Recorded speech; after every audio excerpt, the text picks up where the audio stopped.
Assalamualaikum warahmatullahi wabarakatuh. Perkenalkan, saya Kalista Moza Salsabila dari Politeknik Elektronika Negeri Surabaya, Prodi Sains Data Terapan. Bagi yang nggak tahu, saya itu punya NRP 33226028, atau bisa dipangkas aja deh belakangnya jadi 28 doang. Nah, kali ini saya itu mau menjelaskan nih, apa sih yang udah saya lakuin untuk proyek praktikum statistika dasar semester 1. Yang saya lakukan itu adalah analisis data eksploratif atau exploratory data analysis yang bisa disingkat dengan EDA. Pada kali ini, saya itu diberi kesempatan untuk mengeksplor data nilai impor Indonesia berdasarkan negara asal utamanya. Data ini saya ambil dari bps.go.id dari laman resminya atau Badan Pusat Statistika dengan judul nilai impor menurut negara asal utama dari tahun 2007 hingga 2021. Tapi yang saya ambil itu hanya 5 tahun terakhir atau 2017 hingga tahun 2021. Karena menurut saya itu sudah lebih dari kata cukup. Ngapa sih saya ngambil data ini? Menurut saya, karena perdagangan internasional ini sangat berpengaruh ya bagi perekonomian Indonesia. Nggak cuma untuk penyokong nilai devisa negara, tapi nilai impor Indonesia ini juga menjadi salah satu sarana investasi atau sarana perangsang investasi antar negara yang sangat membantu perekonomian perkembangan di Indonesia gitu. Nah, pada kali ini analisis yang saya lakukan itu punya tujuan. Yang pertama itu exploring, yaitu tadi untuk mengeksplorasi data nilai impor Indonesia selama 5 tahun terakhir menurut negara asal utamanya. Habis itu yang kedua adalah comparing. Nah, comparing ini yang udah pasti saya lakuin adalah membandingkan data per tahun dari tahun 2017 hingga tahun 2021. Habis itu, finding. Gak cuma menemukan visualisasi data yang tepat untuk data yang saya punya, tapi saya itu juga mau ngetahuin nih, kayak negara mana sih yang menjadi penyokong nilai impor terbesar selama 5 tahun terakhir ini. Maka dari itu, metodologi yang saya pakai itu untuk data 2017 hingga 2021 itu yang pertama adalah cleaning data. Setelah data itu saya dapatkan dari website bps.go.id, saya itu ngelakuin olah data dengan cleaning data, yaitu menghapus kayak missing value dan juga variabel-variabel yang tidak saya butuhkan untuk eksplorasi data ini. Setelah saya ubah, itu saya mengubah format yang sebelumnya itu Excel atau XML menjadi CSV atau comma separated value. Hal ini dilakukan supaya kita tuh bisa melakukan analisis lebih lanjut di Jupyter Notebook. Kebetulan saya dapatnya Jupyter Notebook ya. Nah, habis itu di sini ada dimensi data sama pre-processing. Nah, sekali ini itu saya lagi nampilin data yang sebelum saya olah gitu. Di sini kan kelihatan ya, ada beberapa missing value atau null di sini, atau nilai yang bentuknya kosong. Dan juga ada variabel-variabel yang menurut saya agak kurang perlu.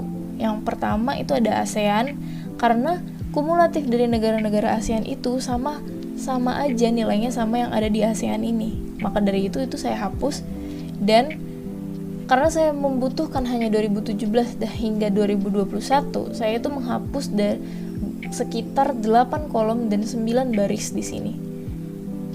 Gak cuma ASEAN doang, saya juga menghapus sekitar dua organisasi negara lainnya, yaitu NAFTA sama Uni Eropa, karena menurut saya tuh kurang perlu untuk analisis data eksploratif ini. Bisa dilihat, dimensi data di sini itu adalah 55 baris dan 16 kolom. Dan setelah saya lakukan pre-processing, cleaning data dan juga pengolahan data tadi, saya itu mendapatkan dimensi data 35 baris dan 7 kolom di sini.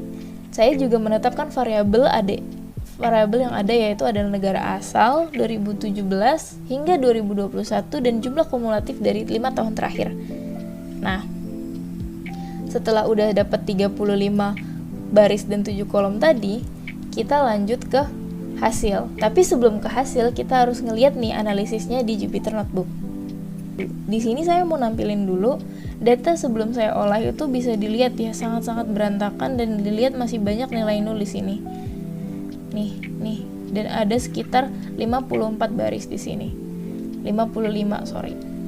Nah, bisa dilihat ada sekitar 15 variabel tanpa nama yang sangat-sangat membingungkan di sini. Dan setelah saya olah di sini, yang pertama yaitu saya mengolah ini dengan Jupyter Notebook ya, dengan beberapa library yang saya panggil, yaitu ada Pandas, ada modul datetime dari library datetime, ada Seaborn, ada Matplotlib Pilot, ada NumPy yang udah saya inisialisasikan supaya mempermudah saya dalam analisis data eksploratif di sini. Nah, dengan library Pandas, saya tuh memanggil data dari device yang saya udah punya di sini, yang saya namain import di sini. Bisa dilihat data yang dilihat di sini ya. Ini data yang saya tampilin tadi. Terus kita itu dengan method info, kita itu mau mengetahui nih informasi dari data tersebut tuh.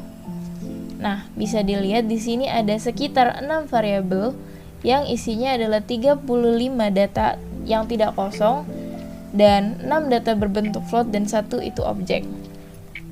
Di sini juga saya menggunakan metode describe untuk menampilkan summary atau statistik deskriptif dari data tersebut. Ya, yang pertama itu ada count atau istilahnya jumlah data yang ada, terus ada mean, ada standar deviasi, ada minimal. Mean ini maksudnya rata ya. Terus ada kuartil 1 sampai kuartil 3, 2, 3 dan juga ada nilai maksimum dari setiap variabel-variabel yang saya punya. Variabel yang saya punya itu ada 2017, 2018, 2019 hingga 2021 dan juga jumlah kumulatif dari 5 tahun ini. Nah, bisa dilihat dimensinya tadi ya. Kita udah punya 35 baris dan 7 kolom di sini, dan kolom-kolomnya itu terdiri dari negara asal 2017 hingga 2021 dan jumlah itu sendiri yang bertipe objek. Nah, dengan Matplotlib Pilot atau yang saya inisialisasikan sebagai PLP, di sini itu saya memvisualisasikan data dari 2017 dengan boxplot. Bisa dilihat di sini. Ini adalah kuartil 3, ini adalah kuartil 1 dan di sini kita bisa lihat ada 4 outlier ya di sini ya. Di sini juga ada mean atau modus. Nah, habis itu pada 2018 yang kita bisa lihat tadi ini ada 5.000 lebih sedikit, di sini itu udah lebih dari dan mengalami penaikan di 2018 ya. Karena di sini yang kita lihat di sini itu bukan 5.000 lagi tapi udah 10.000. Tapi outlier yang kita lihat di sini masih ada 4. Nah, selanjutnya di tahun 2019 masih sama, outliernya ada 4 tapi data ini mengalami penurunan ya, bisa kita lihat penurunan dari yang sebelumnya. Terus pada tahun 2020 menurut saya ini bisa dilihat ada penurunan, yaitu kuartil 3 itu hanya menyampai di angka 5.000. Dan di tahun 2021 itu meningkat pesat lagi ya. Dan bisa dilihat ada 2 cuma outlier di sini. Nah, abis itu saya itu mencoba memvisualisasikan dengan pie chart di sini. Nah, di sini pie chart yang bisa dilihat ini sedikit berantakan, bukan lagi sedikit tapi memang berantakan, tapi bisa dilihat dengan jelas Tiongkok itu menduduki posisi pertama yang memiliki presentasi terbanyak di 100% data nilai impor ini, yaitu 22,78%. Dan pada tahun-tahun selanjutnya, walaupun sedikit terlihat berantakan, bisa kita lihat dengan jelas bahwa Tiongkok selalu mengalami penaikan dari tahun 2017 hingga tahun 2021, yaitu dia sampai mencapai di nilai 28,66%. Namun pie chart ini saya nilai agak kurang akurat karena emang kita nggak bisa ngelihat gitu jumlah datanya tuh berapa gitu kan, dan kita bisa lihat sendiri ini sedikit bergerumul di sini ya, kayak tidak jelas. Saya juga mencoba visualisasi data dengan plot area, yaitu seperti ini 2017, 2018, 19, 20, 21. Tapi menurut saya ini juga agak kurang komunikatif ya. Terus sama aja sama yang ini juga, saya pakai plot bar yang bertumpuk-tumpuk seperti ini, dan menurut saya ini juga agak kurang komunikatif. Ini juga. Dan kemudian saya itu mencoba dengan adanya bar plot. Tapi di sini saya pakai palet yang CH77 di mana dia itu dari ungu sampai ke hitam ya palet warnanya. Dan di sini data 2017 itu bisa kita lihat dengan jelas ya, kayak Tiongkok itu bener-bener tinggi gitu angkanya.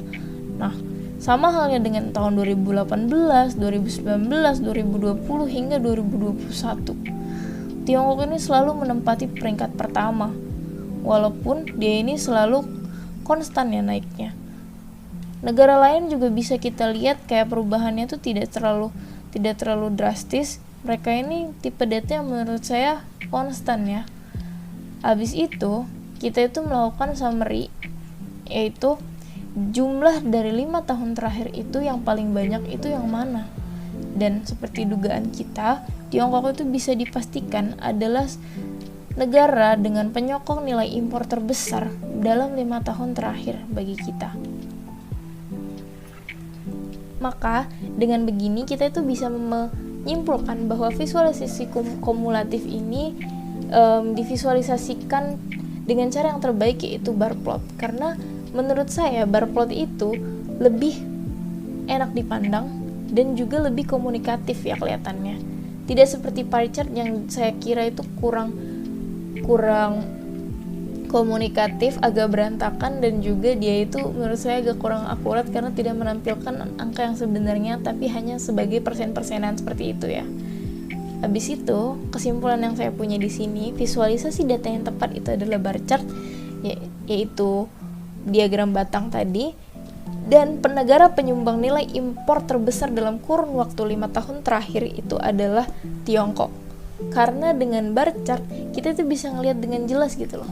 Tiongkok itu tuh adalah negara yang paling tinggi nilai impornya dibanding yang lain. Kalau dengan pie chart mungkin terlihat namun lebih berantakan dan tidak komunikatif. Oke, mungkin sekian penjelasan yang bisa saya sampaikan untuk proyek statistika dasar semester 1 ini.